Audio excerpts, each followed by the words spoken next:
नमस्कार दोस्तों, आज की ताजा खबर। शेख हसीना के बाद बांग्लादेश में नई हलचल, सड़क पर उतरी आर्मी। तो वहीं दूसरी तरफ इजराइल ने खोज निकाली हमास के नेता को और कर डाली एयर स्ट्राइक। जहां एक तरफ ये सब कुछ चल रहा है तो वहीं दूसरी तरफ ट्रम्प ने छीन ली पावर। अब सीक्रेट फाइल्स होगी और भी सीक्रेट। जियोपॉलिटिक्स में बहुत कुछ चल रहा है, जानने को मिलेगा बहुत कुछ। आइए जानते हैं इन खबरों को विस्तार से। ट्रम्प ने अपने फैसले में कहा कि मैंने ये फैसला लिया है कि अब ये लोग सीक्रेट फाइल तक पहुंच नहीं सकेंगे, क्योंकि इनकी यहाँ तक की पहुंच अब राष्ट्रीय हित में नहीं है। हालांकि ये फैसला तत्काल रूप से लागू नहीं होगा, लेकिन इस कदम ने अमेरिका में सियासी हलचल बढ़ा दी है। अमेरिका के राष्ट्रपति डोनाल्ड ट्रंप ने अपने डेमोक्रेटिक विरोधियों के खिलाफ कड़ा एक्शन लिया है। ट्रंप ने पूर्व उपराष्ट्रपति कमला हैरिस, पूर्व विदेश मंत्री हिलेरी क्लिंटन और अन्य कई नेताओं की सिक्योरिटी क्लियरेंस रद्द कर दी है। इससे पहले ट्रंप ने पूर्व अमेरिकी राष्ट्रपति जो बाइडेन के खिलाफ भी ऐसा ही एक्शन लिया था। ट्रंप के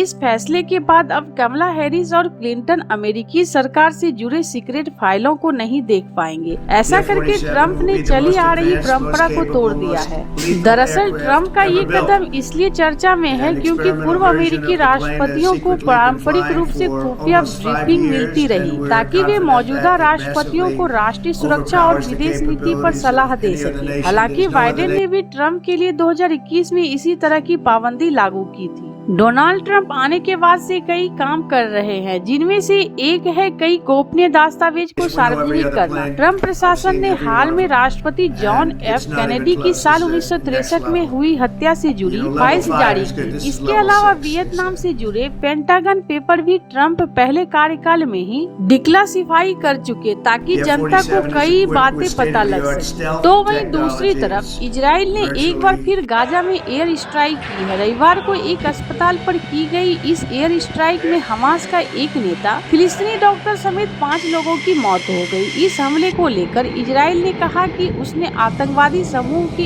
एक प्रमुख व्यक्ति को निशाना बनाया था। गाजा स्वास्थ्य मंत्रालय ने कहा कि हमला खून यूनिस में नासिर अस्पताल के सर्जरी विभाग पर हुआ। इजरायली सेना ने कहा कि व्यापक खुफिया जानकारी मिलने के बाद यह हमला किया गया था और उसने घटनास्थल पर नुकसान को कम करने के लिए सटीक हथियारों का इस्तेमाल किया। हमास के सूत्रों के अनुसार वर्दाविल और बरहोम दोनों ही हमास के 19 सदस्यीय निर्णय लेने वाले निकाय के सदस्य थे, जिनमें से 11 की मौत 2023 के अंत में युद्ध शुरू होने के बाद से हो चुकी है। हमास के अल अक्सा टीवी ने कहा कि बरहोम पिछले हमले में घायल हो गया था और उसका अस्पताल में इलाज चल रहा था। इजराइल का कहना है कि हमास व्यवस्थित तरीके से अस्पतालों, स्कूलों और आश्रयों में घुसपैठ कर रहा है। युद्ध में 2 महीने की अपेक्षाकृत शांति के बाद इजराइल द्वारा युद्ध विराम को प्रभावी रूप से त्यागने और हमास के खिलाफ मंगलवार को एक नया हवाई और जमीनी अभियान शुरू करने के बाद गाजा के लोग फिर से अपनी जान बचाने के लिए भाग रहे हैं। रविवार को सुबह पूरे उत्तर, मध्य और दक्षिणी गाजा पट्टी में धमाकों की गूंज सुनाई दी, क्योंकि इजरायली विमानों ने उन क्षेत्रों में लक्षित हमला किया। हमले के साथ ही इजराइल ने संकेत दिया है कि वो अपनी कार्रवाइयों को और बढ़ा सकता है। IDF ने एक खेत में उतारे गए टैंकों का वीडियो भी शेयर किया और कैप्शन में लिखा था, गाजा पट्टी में ऑपरेशन के लिए 36वें डिवीजन की तैयारी। इससे पहले स्वास्थ्य अधिकारियों ने बताया कि रविवार को राफा और खान यूनिस पर इजरायली हमले में कम से कम 45 फिलिस्तीनी मारे गए थे। इजरायली सेना ने कहा कि वह नागरिकों को होने वाले नुकसान को कम करने की पूरी कोशिश करती है और हमास द्वारा संचालित क्षेत्र में स्वास्थ्य अधिकारियों द्वारा बताए गए मौतों के आंकड़े पर सवाल उठाती है। स्वास्थ्य अधिकारियों के अनुसार गाजा में मरने वाले में से अधिकांश नागरिक हैं। वहीं इजराइल का कहना है कि इनमें लगभग 20,000 लड़ाके शामिल हैं। हमास ने हताहतों की संख्या का खुलासा नहीं किया है। इजरायली प्रधानमंत्री बेंजामिन नेतन्याहू ने कहा कि युद्ध का उद्देश्य हमास को एक सैन्य और शासक इकाई के रूप में नष्ट करना है। उन्होंने ये भी कहा कि नए अभियान का उद्देश्य समूह को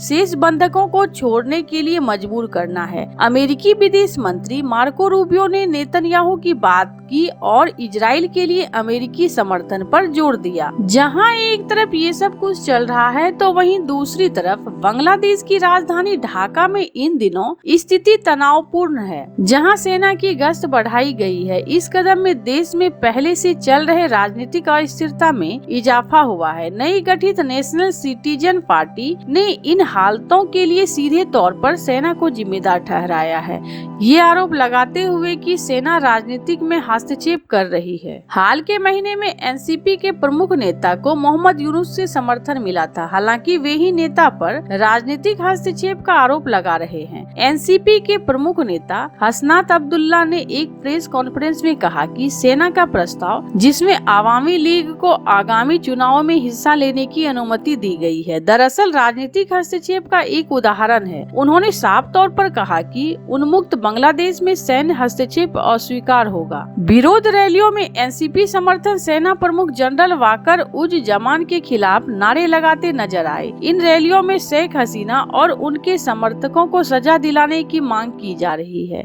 हालांकि सेना विश्वविद्यालय परिसरों में नहीं गई, मगर राजधानी में उनकी गश्त जारी है, जिससे स्थिति और भी तनावपूर्ण हो गई है। हसनात अब्दुल्ला ने अपने फेसबुक पोस्ट में दावा किया कि आवामी लीग को फिर से सत्ता में लाने की कोशिश की जा रही है। उन्होंने कहा कि मार्च 11 को सैन्य कैंटोनमेंट में एक प्रस्ताव दिया गया था, जिसे स्वीकार करने से मना करने की हिदायत दी गई है। पिछले साल अगस्त में छात्र आंदोलन के दौरान शेख हसीना को 16 वर्षीय शासन का अंत हो गया था, जिसके बाद प्रोफेसर यूनुस को अंतरिम सरकार के प्रमुख के रूप में नियुक्त किया गया।